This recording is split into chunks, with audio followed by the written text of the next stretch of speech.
Some people in the room, I think, know me from previous conferences, but just to introduce myself a little bit to those who haven't seen me before or met me before. I'm a professor of education at the University of Worcester. I've been a research professor there for 10 years. And before that, I worked at the University of Wolverhampton, and I started as a lecturer in teacher education at Wolverhampton and progressed up to the role of reader before moving to Worcester as a full professor. So I think at the time, I think there are more professors now, but when I was appointed, I think I was one of the few Sikh professors and probably the only female Sikh professor in a university. So that's quite an achievement, I think, but I haven't been driven by academia. I've sort of drifted into academia. I set out as a teacher and then started to train teachers and then became a professor, and I'm soon to retire, I think. I work part-time now at the university, and so I'm very proud to be associated with the SikhsInAcademia network, and probably I can offer some more mentoring and support for people within the network. So this afternoon I'm going to talk to you about a project. This is one of the outputs from the project. So it's a beautiful book which has been co-produced by a woman in London who works for an art gallery, so it's a collaboration as well. So the theme I'm going to talk to you about today is identity, really. You know, how do I see myself? How do we see ourselves? And how do we see future generations in terms of what they want to be and where they've come from? And so this project is this project we started really focused very much on women. They're not women from academia, but they're women who haven't had their voices documented or heard. So the rationale for the project, which is funded by the Heritage Lottery Fund, and the poster just as you come in is one of the outputs that we produced to publicise the work of the project. But we really wanted to concentrate on first generation British Indian women. So that is, by that I mean my mum's generation. So people who came here in the 1960s onwards, slightly around then. I came here with my mum as a young child. The rest of my siblings were born in the UK, so that's just to give the context. My father came before that, a few years before that, to work here. And so that's really the grounding for the work. And this also applies to the person that I've collaborated with, whose name is Sabita. So we thought that they are very silent in academia, these women. But they're actually the people that have provided, like Harbinder talked about her mum, who is now not with us this thing, but a similar generation, who provided the grounding for all their children, not just female children. But they haven't had their stories told, and we thought that this was a big gap in cultural and social discourse. So what we wanted to do was to set out to document their experiences, their memories, and their contributions, and to learn from their resilience, vibrancy, and sheer determination. I think probably for some of the people in the room, if you think about your own mothers, you can probably feel that they had a very, very strong influence on where you are today. And what we found in the project was it was their sheer determination, not just to survive in the UK, which is what they ended up doing at the beginning, but to thrive. And now their children are thriving. And the generation beyond my generation are thriving even more. So it's very, very heartwarming to hear about the stories that we've heard about. And unfortunately, I couldn't be here yesterday, but today. We also wanted to shatter these prevailing images of these little Asian women in their saris and their suits and wearing their chunni, walking along the street, you know, not having a voice, but actually they're not like that at all, as I'm sure many of us in the room will recognise. So that was the aim of the project, and we thought this really needed documenting. So the methodology, sorry, going too fast. The methodology, and it's a term I've used in my own research on Sikhs, which I presented at this conference and other conferences before. I've called it bilingual, bicultural methodology. And by that, I mean that as a researcher, I'm a qualitative researcher for people who are from the social sciences. I have done surveys, but I find that the data you get is very superficial, quite dry, lots of numbers, and to me they're not very meaningful, they're not very rich, they're not very deep. So I've moved in my research career to do more qualitative work, and I thought one of the things that, as an educationalist, I've done lots of research with teachers, with children, with adults, but I've never actually used my bilingual skills. I've never thought that I was confident enough to research my own people. Always researched children or adults across the board, but not necessarily thought, well, I'm a Sikh, why don't I research other Sikhs? So in a sense, it's about myself finding my own identity, and also being in a position where I've now reached, where I think, I am a Sikh, I'm not ashamed of it, which was something probably when I was at school we used to hide, because you didn't say where you lived, you didn't say where you came from, it was all very hidden, because you wanted to be the same as everybody else. And that in the 60s and 70s, where people lived, that was mainly white working class children, and so you wanted to be like them. You didn't dare to be different. And so that was a real fear that you lived two lives almost. And I've written about that in some of the research that I refer to in the references, where you're living almost parallel lives, where you go home, you're a Sikh girl, this is what you do. You go to school, you're a child, this is what you do. So it's almost parallel. They didn't really cross, they didn't really intersect. Whereas in my research now, I'm doing a lot more of this overlapping, intersecting, crossing boundaries, if you like. And so that is what I meant by the bilingual, bicultural. Not just language, but it's also interpretation. It's about interpreting from my knowledge of the culture that I can do, which probably my brothers can't do, because I'm one of 5 children. I have 4 brothers. They were born here. They don't know some of the things that I know. So when I'm talking to women in interviews, they wouldn't be able to come to the same interpretation that I've been able to come to. So this is what I mean by the research herself. So I know we're short of time, so I'm not going to talk too much about the methodology, just to present these things on the one slide. So the researchers then, so Sabita is an activist. I would probably say I'm an academic. So it's a combination of activism and academic methodology and insight that comes out in these stories. So we did life history interviews with women.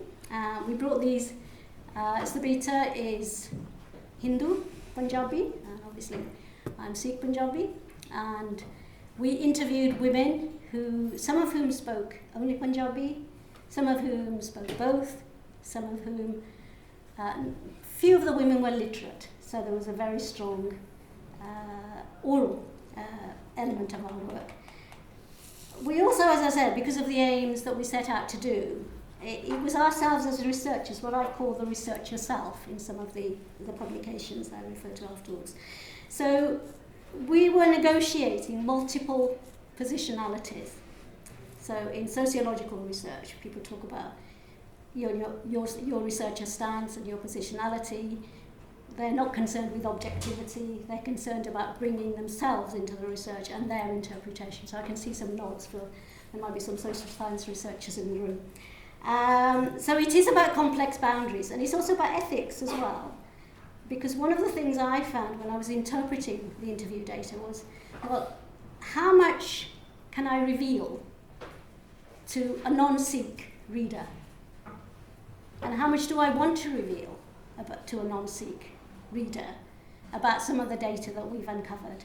So it's quite a fine balance, and you have to make quite ethical decisions and decide which way you're going to go with some of the data that you find. So if you are more interested in the methodological side of the study, there are some references there at the end. So the people that we interviewed were largely from Punjab. We had a couple of people from Gujarat as well. Most of them had come to the UK directly. Some had come, a couple had come via Kenya, one had come via Uganda, one had come via Singapore. So there was quite a strong reflection of the main trajectories of people who came in the 1960s. And I'm going to now share with you the main themes that we found in the data. So there are 5 main themes, and I'm going to talk about 4 of them very briefly in the data and present some data. I'm not going to talk about Ijat and identity, because that's quite, I would need a presentation to talk about that. I think it's a different one. So I'm going to, but we do talk about it in the book. So if you're interested, you're welcome to find the link and have a look at the book. So I'm going to talk to you a little bit about the connections with ancestral villages, which is these women had very strong connections to, about migration and identity, about work and aspiration capital, and about separation and loss. And I'm going to do this by sharing some of the stories and some of the images that we have in the book, and in the we did an exhibition as well. So the first thing, the connection with ancestral villages, was really reflected in the oral tradition in bhajans, shabads and bulya. And again, for the non-Indian audience, because the project is designed to be accessible to a wide audience, this is how we define them. So these are our definitions. With bhajans as devotional songs from a Hindu tradition, shabads as sacred songs from the Sikh scriptures, and bulya as folk songs passed down through generations. So, you may or may not agree with us, but that was our working definition, if you like. So here's an example of something that you'll find in the book if you look in the book, and one of the examples that we used and the way we transliterated the data, if you like. So a lot of the women remembered their early life in their ancestral villages, and one of the folk songs was about Jarka Mera Rangla, and they remembered how they used to sit together in the village with their jarkes in the gully, spinning cotton and singing, and they felt a very strong sense of loss, that's something that has now gone. And some things to do with the age, but some things also to do with the fact that they left their own culture, if you like, they left their own country. You'll see that in this image, the Jarka is in their minds, it represents a very golden age, if you like.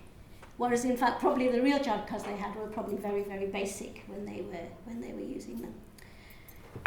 So some of the interview data that we had along the second theme was about migration and identity. And the women very strongly, we said to them, how do you define your identity? And a lot of them said, I'm British, which we were very surprised about. And they weren't very undecided about it, they were quite definite. So this is a quote from Amar Kaur. The names are pseudonyms, but we chose names that reflected the age dimension of naming in our culture. So Amar Kaur or Jaran Kaur or Gyan Kaur, whereas obviously I'm Jaswinder, and now we use different names now, old names coming back in. So Amar Kaur is not her real name, but this is what she said. So I am British, I came from India, but I'm British. When we visit India, we are called Valethias, Britishers, we translated that. And everyone can tell we're not residents of India, even though we're wearing Punjabi suits and speaking fluently to shopkeepers in Punjabi. They can immediately tell we are from the UK, and they charge us NRI rates, especially for women's clothes. So this might ring a bell with some people.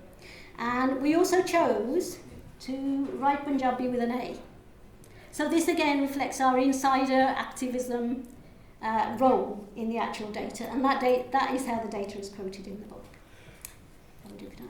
Another one. I was just walking down the street the other day and some young Gore kids shouted, "Go home, Paki." I was so upset and felt like saying, "I've been here longer than you have and I've worked in the National Health Service. So how dare you tell me to go home? This is my home." This is Ranjit Kaur. She came as a student to train as a nurse. This is the kind of racist slogan that you will still hear on the streets, even though probably in the 70s you would have heard it a lot more. So another one related to this one is from a different person. This is from Geeta Rani. We lived in a terraced house and we're the only Indian family in the street. A lot of Gora white kids used to come and hang around our house. From our front room we could hear them talking about the smell of our food. And they would mimic and laugh at our Indian accent. I felt trapped in my own home. We sat quietly in the room like mice until they went away. So Geeta Rani. Same age profile. So these women are about in their 80s, most of them. And another one. We used to leave the house at 5 a.m. to get to the coach, to the farm, where we picked fruit and vegetables all day. We were paid by the punnet and so worked hard to fill as many punnets as we could. Sometimes this became like a competition to see who could fill the most, but it was very hard work, especially in the colder months. And when we came home on the coach at the end of the day, we still had our families to feed and housework to finish. I had to cook for 8, and sometimes there were arguments with my husband about sending money back home.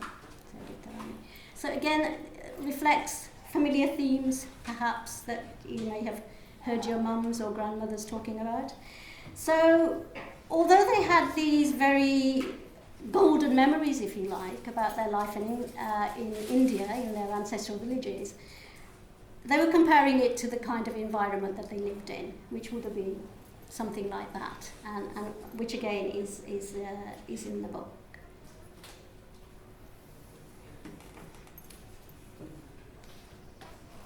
So the final theme I'm going to talk about, just one more minute, I'm nearly there. So, and this again is to show you how some of the insiderness is reflected in the data that we've published in the book. So separation and loss. This is about separation from husband due to migration, because many wives lived in India before they joined their husbands in the UK. So again, you can see that. Janda hoya das ke nahi gaya. So roughly translated, that means, oh, and she's referring to her husband there, you've not told me where when you left, where I should send the letters to, because they didn't leave an address, so they didn't know where they could send their letters to. And another one, Dakia pai dakia wala mere door di chitti koi hai. So, oh, postman, can you please check if there is any letter from my husband? So that was the only communication they had. And that's another one. And again, we use pictures as well, which some of were drawn by specially commissioned artists who were on temporary contracts, many refugee artists, not necessarily Sikh artists either, some of them were from Iran. And some of the photographic work you can just see by where the drinks are, that is available to be bought and is in their art gallery. So again, this is a very pensive wife talking about her husband settling himself in England just to let her do the embroidery work. I think to sum up, what I would say about having done this project and this work, and how these women would sum it up is, come on, I see. So what have we lost by coming here? This is what this generation feels. If we had stayed in India, it would have been very different. So we came to earn and gain, but we have lost. And this is like a loss of their culture, of their social capital, of their bonding, about their feeling of pride in themselves as a community and as individuals. And then the last one is from a woman who is in her very late 80s. It's very different now. The children have everything, and we have big houses.